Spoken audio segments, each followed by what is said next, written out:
Is the dynasty dead? The Crusaders dynasty finally dead? Is it over? Is it over?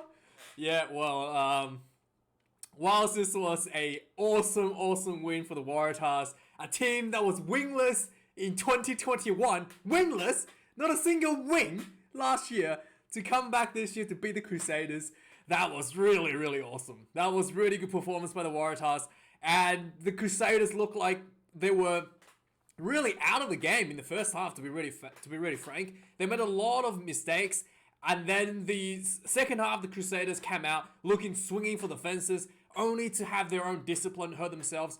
A red card, should have been 2 red cards by the same person, and then a yellow card by Matera. The Crusaders really struggled to close out the game with 13 players. They were still pushing for the win. They actually scored a try with 13 players on the board and not giving away any points during that period as well. So extremely good performance by the Crusaders, and just really unlucky to actually to not win that one. And so there's a few controversies coming out of this game, right? First off, the Crusaders has mandatory. So yeah, to say that the dynasty is over, not quite. The Crusaders have mandatory rest for the All Blacks players, and this game they opted for quite a few players that was missing. If you watch this game, you would have noticed that the key player that was missing, Richie Mo'unga, due to All Blacks rest protocol. So there's like protocols that the All Blacks players can't play too many matches, and they need a rest after a certain amount of matches. So there's obviously Richie Mo'unga, a big name that's missing at number 10 position, the key playmaker for the Crusaders. They really look like they don't have that many ideas, especially in the first half, without Richie Mo'unga's giving that bit of flair in the team. And also, the breakdown was a big issue for the Crusaders tonight as well. Missing Ethan Blackadder. Ethan Blackadder, probably the highest work rate player on the field for the Crusaders nowadays, at the number 6 jersey. I think 6 or 7. And yeah, he's out. George Bridge, not too much of a loss, but also another experienced player is out for the Crusaders. I think Ethan Blackadder, Brandon Eno is out as well. Ethan Blackadder and Richie Mo'unga, 2 of the biggest key players that's missing for the Crusaders, and really showed their attacks look a little bit flat, and also their breakdown work was really struggling against Michael Hooper and Charlie Gamble. So that's the 2 things. And also the controversy in this game, you probably saw it, the red card. So this guy should be banned forever, okay? What's like, are you kidding me? So obviously there is a change. There's a change in the interpretation of the law, at least in Super Rugby, okay? And this change literally happened this week, okay? This was not a case last week. This was not a case for like the last couple years now. Basically, the law is that any contact to the head by a defending player on a ball carrier is a penalty, is a red card. Okay, that's the law, and the red card is then considered for mitigation factors to be dropped down to a yellow or a penalty. Okay, so no matter what happens, it's like pretty much any contact to the head is minimum yellow. It's basically minimum yellow card. Even if it's accidental, we've seen this again and again and again for the last couple of years now. Accidental head collision in the players in a tackle. Tom Banks, this happened to him. Accidental collision, red card. Okay, there's no mitigating factors. Accidental head collisions, red card. And then if there's like a dip or something, then it mitigates down to yellow. There's no other way around it. But since this week, it looks like the interpretation of this has been changed. So if there's mitigating factors that the referee can deem that the head collision or the head contact, in fact, is unavoidable because the defending player has done everything kind of possible to make the tackle safe, and then if this head collision still occurs, then it's not even a penalty. And this interpretation only started like this week. It started yesterday. The first one I saw yesterday was in the Reds game, where one of the Chiefs player, I think it was it Chiefs? Or I think it was one of the Reds players. I think it might be McDermott. But anyway, there was a player in the Reds game. Basically, one of the Chiefs player, I think he was basically like charging in with his head first, and the Reds player already ducked pretty much as low as he can go. I think it was Angus Blythe. And Angus Blythe hits the Chiefs player straight in the head. This should have been a red card, like literally the week before. And the referee basically said Angus Blythe has ducked low enough and he's done enough to... There's not much else he can do to make this... to avoid this head collision, this head contact. Therefore, there wasn't even a penalty. He would just play on. So this happened again in the game today, which leads me to think that this has been a law change. There was a point where the Crusaders number 19, okay, let's get this idiot up, okay. So the Crusaders number 19, Hamish Dalzell, right? He basically smashes his shoulder into Edmund. And this, honestly, Edmund was spinning, but Hamish was not really dipping that low. He was just like, he wasn't really dipping. So the referee said he had a dip, and the tackler also was dipping a little bit. Not even a penalty. So this was really surprised by the commentators, because this should at least be a penalty. You can mitigate. The mitigating factors is that maybe both players were dipping. It goes down from a red card to a yellow, and it goes maybe from yellow to a no card. But it should still be a penalty because you smacked the player in the head, right? For some reason, there wasn't even a penalty. And sure enough, this idiot, like 5 minutes later, blatant high shot, shoulder charge on Hooper, takes Hooper out for a HI, like completely takes Michael Hooper out.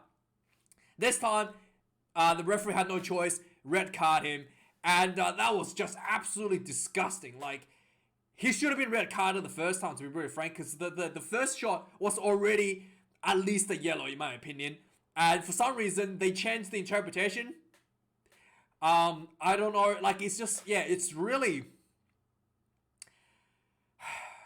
The thing is, right, you change the interpretation with Super Rugby. When the international test series starts, the international referees are not going to make the same interpretation. Any kind of contact will be red card again. So you're just teaching players bad habits. You're teaching your audience the wrong laws. So I don't really agree with this difference in interpretation. I'm happy for the referee to just be consistent. So this was really inconsistent. So, yeah, anyway, so he technically should have been sent off the first one, but he wasn't. And then the second one, he gets sent off for a high shot on Michael Hooper, like 3 minutes later, right? It was horrendous. I don't know what's going on with the referees there. So yeah, that happened, and there was 2 penalty tries this game, both because of illegal claps, because of more infringements. So for one game to have 2 penalty tries from more, I thought that was a bit too much for Ben O'Keefe. For the first one for the Crusaders, essentially was, I thought the first one was really weird as well, the interpretation. Again, this can be argued whichever way you want. Basically, it looked like to me the Crusaders peeled off the initial ruck. So there was a breakaway ruck where, like, Pablo Materas was literally pulling the ball carrier behind him, and then one of the Waratahs players latches onto Materas from the side, and the referee considered that, you know, going in from the side. So if this was the same ruck, yes, it would have been going in from the side, but it looked like it had detached. In fact, this should have been, in my opinion, a obstruction, because Materas was track and trailer covering the ball carrier whilst they're detached from the original ruck, from the original rolling maul. So I don't know what's going on, and the referee said that was the same maul, even though it clearly looked like it detached. And the commentators also made the argument that should that be a penalty try, because the ball was held up, yes, but it looked like the ball was held up because the maul wasn't very clean. Like the Crusaders player basically landed on top of their own player and the ball was held up. So it wasn't because the player that was the number 8 from the Waratahs that was caused held up. It was the Crusaders holding themselves up over the line. But so there shouldn't be a penalty try, even if it was a penalty, even if you want to give it a yellow card. Shouldn't be a penalty try. So that was really weird. So the Waratahs gets a penalty try at the end as well. And this one was really blatant. This was actually a penalty try for the Maul. The Waratahs kind of sets up a Maul against a 13-player Crusaders team. And then, yeah, Pablo Materas, he was in the Maul. He literally drops to his knees to try to trip over the ball, to trip the Maul down. And yeah, that is a yellow card. So he gets a yellow card and gives away a penalty try. And the Waratahs, right at the end, did a really little tricky play there. I saw that right at the end. So this is something that I think the Waratahs learned in 2020, I get from the Brumbies. Essentially, the law is, if you, they basically try to set up, this is like a 50-meter line out, right?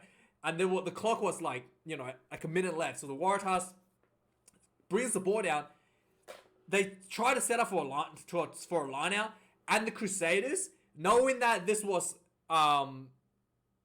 this Crusaders kind of wanted to basically get a free penalty here. So the Crusaders wanted to get the Waratahs to transfer the ball back before engaging the ball receiver. So the lock comes down with the ball, right? And the lock feeds the ball back to the hooker.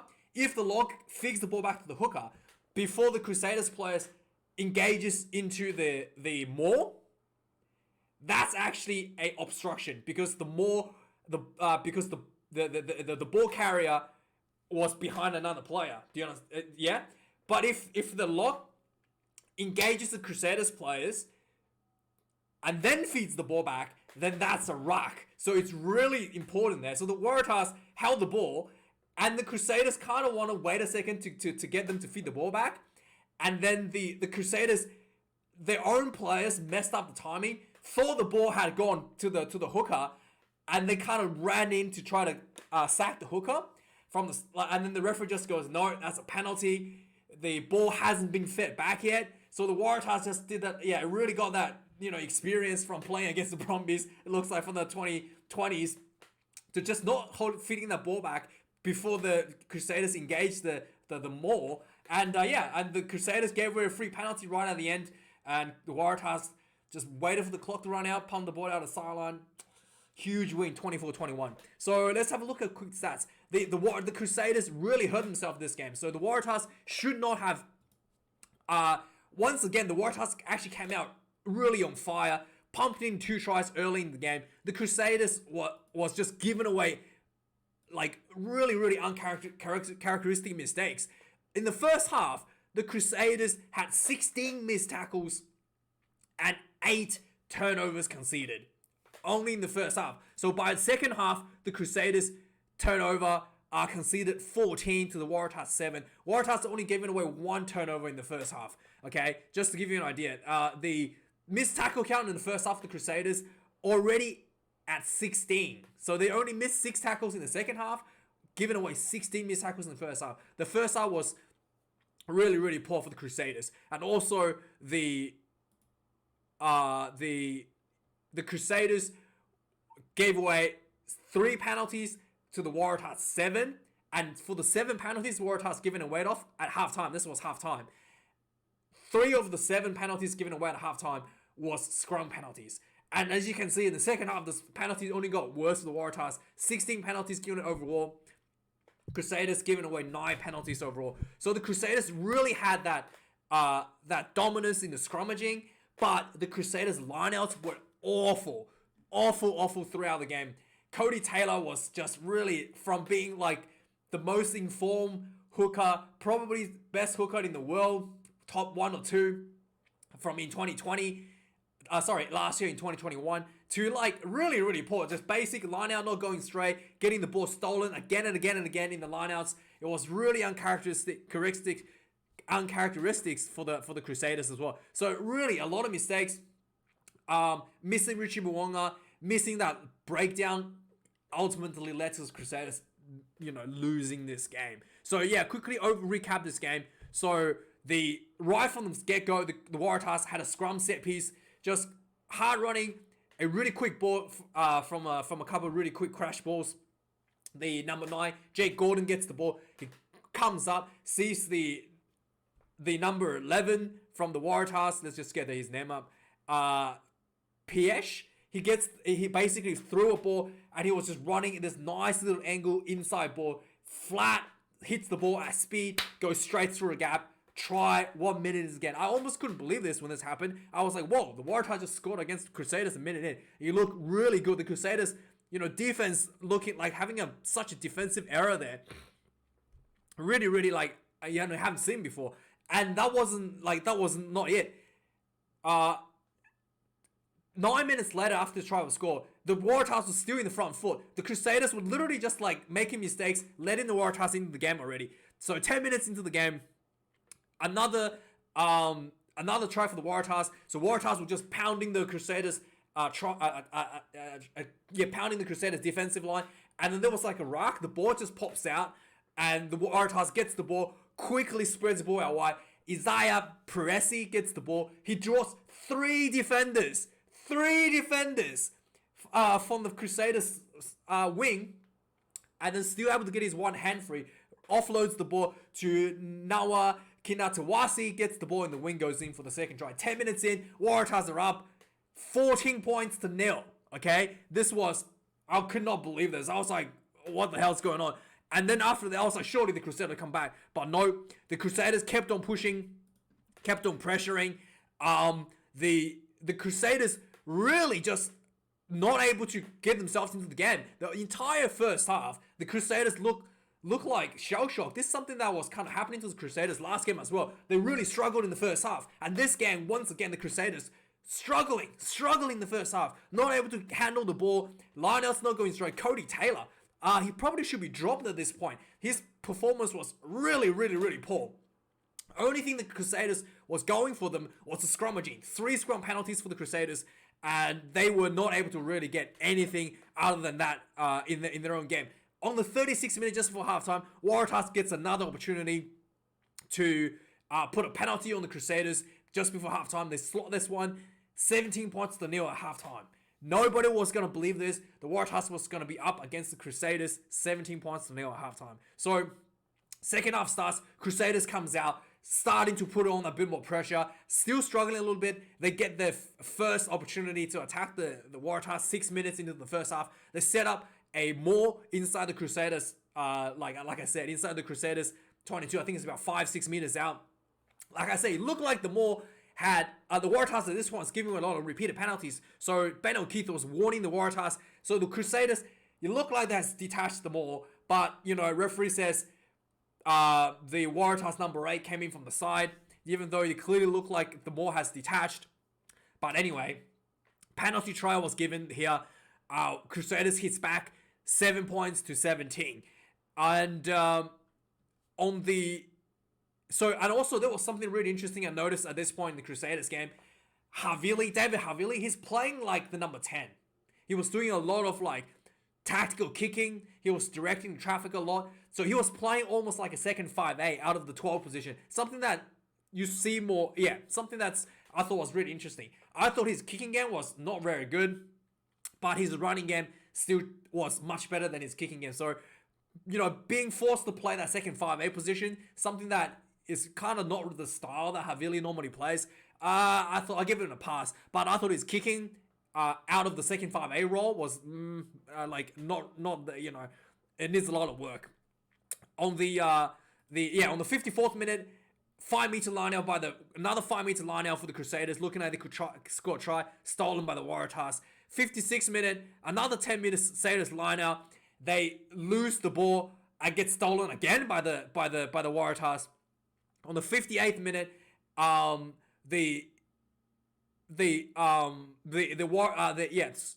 the Crusaders goes for another line out inside the Waratahs 22. This time the ball goes loose, but it was knocked on by the Waratahs player. So they play on.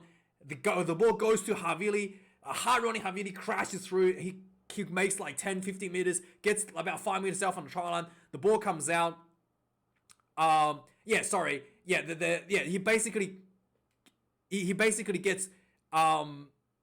He basically gets tackled just short. He reaches over for a try, actually. Yeah, he gets over for the try. 58th minute for the Crusaders. Suddenly, the scoreboard is shortened up to 3 points. 17 points to 14. The Josh Goodhue, good to see him back at outside center. He looks a bit rusty. He threw like, there was he looks a bit rusty on the field. He threw like a really weird miss pass here. on the 63rd minute where he tries to pop the ball back, but instead he just completely went like the opposite direction. That was pretty funny. On the 63rd minute, this is where the headshot happened. It clearly looked like Edmund, the number 10 by the Waratahs, gets shoulder charged by the number 19 from the Crusader side.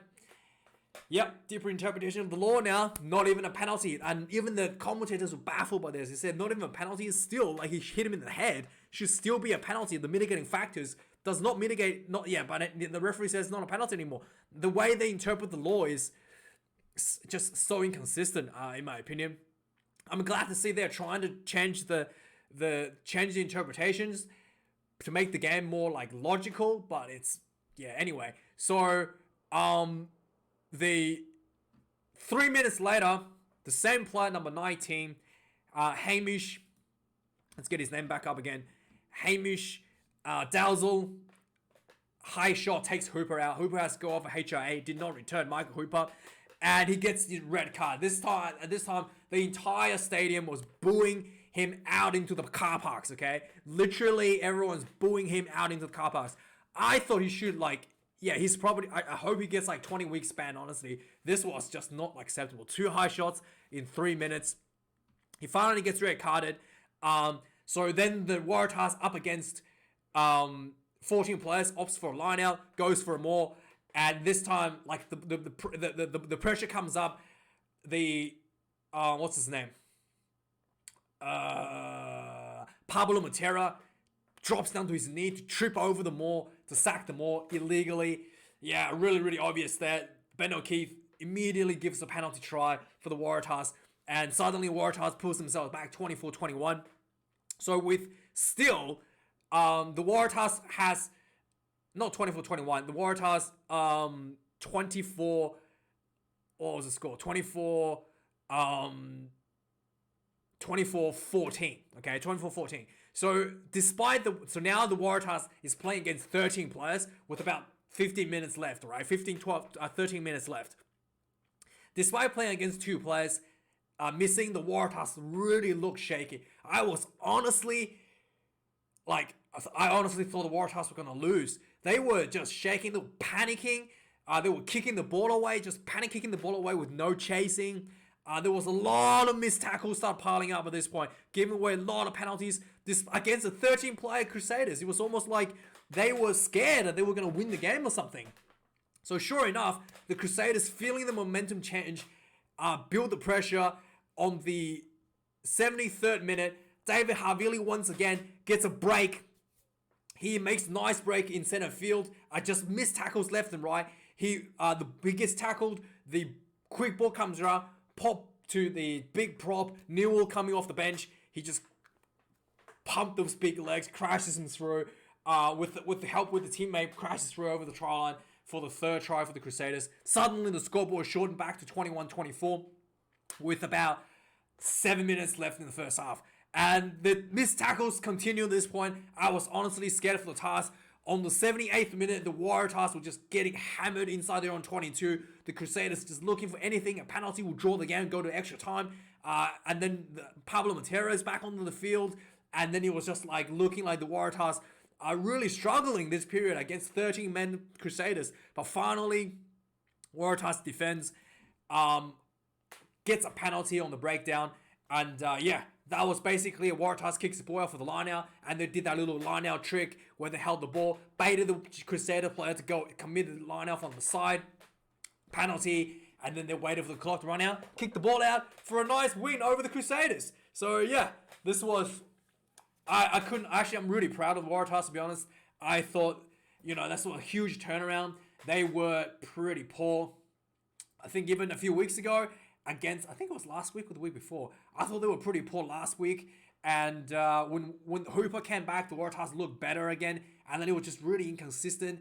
Edmund, the number 10, really, really played well. He's literally the 3rd number 10 options or 2nd number 10 options. And he really stepped in and he played a really, really good game today. So really good, really huge improvement by the Waratahs. The breakdown's much, much better. The Edmund plays really well. Kicking game is really good from Edmund as well. And The set piece, massive improvement by the Waratahs against, you know, the team that's probably the best, you know, like known to being the kings of the set pieces, the Crusaders. The Waratahs did that really well in that regards as well. So yeah, really happy for the Waratahs, and let me know your thoughts about the changing interpretation of the laws. I thought that was, yeah, that's definitely something came out from the top from New Zealand rugby to make a change there. So yeah, let me know your thoughts. Like, comment, subscribe, guys. I really appreciate you being here, and thanks for watching. Cheers.